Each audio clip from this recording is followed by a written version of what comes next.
हरि ओम.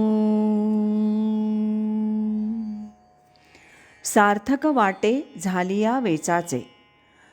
जीवनगाथा एका तपस्विनीची या शीर्षकांतर्गत पूजनीय स्वामीभक्त डॉक्टर सुषमाताई वाटवे यांच्या संकलित आत्मवृत्ताचं वाचन आपण ऐकत आहोत. आज ऐकूया यातील प्रकरण 5, सद्गुरू कृपेचा परिसस्पर्श, याचा भाग 4. 1975. स्वामीजी दुकानात एक दिवस मला म्हणाले, तुम्ही एखादं वाहन चालवत नाही का?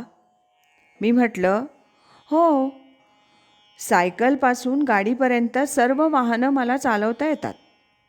मग एखादं वाहन वापरत जा, म्हणजे घर, दवाखाना, प्रवचन, येणं जाणं हे सर्व तुम्हाला सहजपणे करता येईल, असं स्वामीजी म्हणाले. ठीक आहे, उद्यापासून मी सायकलवरून येईन. त्यानंतर मी माझी सायकल वापरणं सुरू केलं, ते वयाच्या 60पर्यंत. तुम्हाला चष्मा का लागतो? स्वामीजींनी एकदा मला विचारलं. मला लांबचं दिसत नाही म्हणून चष्मा लागतो. तसा वयाच्या 15 वर्षापासून मला चष्मा लागला, पण मी फारसा लावत नाही. मी म्हटलं, आपल्याला आता लांबचं पाहायचं नाही, आत पाहायचं आहे, तेव्हा चष्मा नको. शिवाय तुम्हाला प्रवचनं करायची आहेत, चष्मा बरा दिसत नाही. मी तेव्हापासून चष्मा वापरणं बंद केलं. आज वयाची 75 आली, अजून तरी परमेश्वर कृपेनं चष्म्या वाचून सर्व लेखन वाचन चाललेलं आहे. सुषमाताई म्हणतात, मी माझ्याबरोबर अनेकांना इथं घेऊन येते. असं वाटतं की आपल्याला जो आनंद मिळतो तो इतरांना मिळावा. स्वामीजी म्हणतात, आपल्याला आनंद मिळाला म्हणून तसा तो इतरांना मिळेलच असं नाही.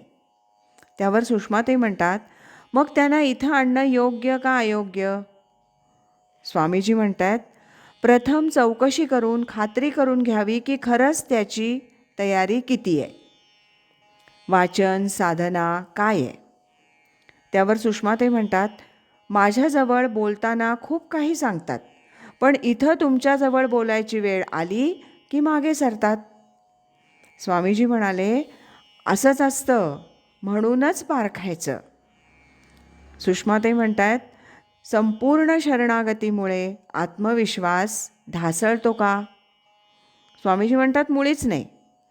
उलट आत्मविश्वास वाढतो. सद्गुरूंना किंवा भगवंताला शरण जाण्यात आपण त्यांच्याशी मिसळून जातो, एकरूप होतो. मग त्यांचं जे सामर्थ्य ते आपलं सामर्थ्य होतं. त्यामुळे आत्मविश्वास कमी न होता वाढतो. सुषमाताई म्हणतात, जेव्हा शिष्य गुरुच्या पातळीवर जातो तेव्हा तो त्यात मिळून जातो. पण प्रथम जेव्हा आपण सद्गुरूंना शरण जाऊन त्यांच्या कृपेची याचना करतो तेव्हा आपण त्या विषयात अगदी अज्ञ आहोत हे जाणवून आत्मविश्वास ढासळतो असं दिसतं. स्वामीजी म्हणतात, ती अवस्था वेगळी. यामध्ये अध्यात्मज्ञान ग्रहण करण्यासाठी आपण नम्र होतो, पण ज्या इतर विषयात आपण तज्ज्ञ असतो तो विषय आपण आत्मविश्वासानं हाताळतो. 1968 पासून मी ज्ञानेश्वरी वाचण्याचा, त्यातील अर्थ समजून घेण्याचा प्रयत्न करीत होते. ओव्या समजल्या नाहीत तर पुढे दिलेला अर्थ वाचत असे, पण काही कळत नसे. अनेकांची ज्ञानेश्वरीवरील प्रवचनं ऐकली, नेहमीच्या सवयीप्रमाणे टिपणं घेतली, पण ज्ञानेश्वरीचा जीवनाशी संबंध काय ते कळत नव्हतं. स्वामी माधवनाथांची भेट झाल्यापासून, त्यांची प्रवचनं ऐकल्यापासून थोडं थोडं लक्षात येऊ लागलं. एक दिवस स्वामींच्या दुकानात बसले असताना स्वामींनी मला विचारलं, तुम्ही ज्ञानेश्वरी संपूर्ण वाचली आहे का? मी म्हटलं, वाचली, म्हणजे त्यातील ओव्यांचा अर्थ जमेल तेवढा वाचला. पारायण करावी असं मात्र कधीच वाटलं नाही, आजही वाटत नाही. मग त्यातील कुठला भाग विशेष आवडला? स्वामींनी विचारलं. 13व्या अध्यायातील जी लक्षणं सांगितली आहेत, अमानित्वादी, तसं आपलं जीवन असावं असं वाटतं. तसं जर होता आलं तर खूप आनंद होईल. सर्वांनी तसं व्हावं असं वाटतं. स्वामी हसून म्हणाले, ती तर सर्व ज्ञानी पुरुषाचीच लक्षणं आहेत.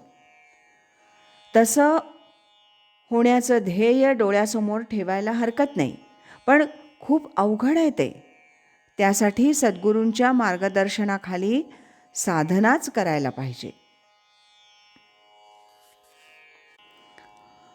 आज इथेच थांबूया. यानंतरचा 5वा भाग आपण उद्या ऐकूया.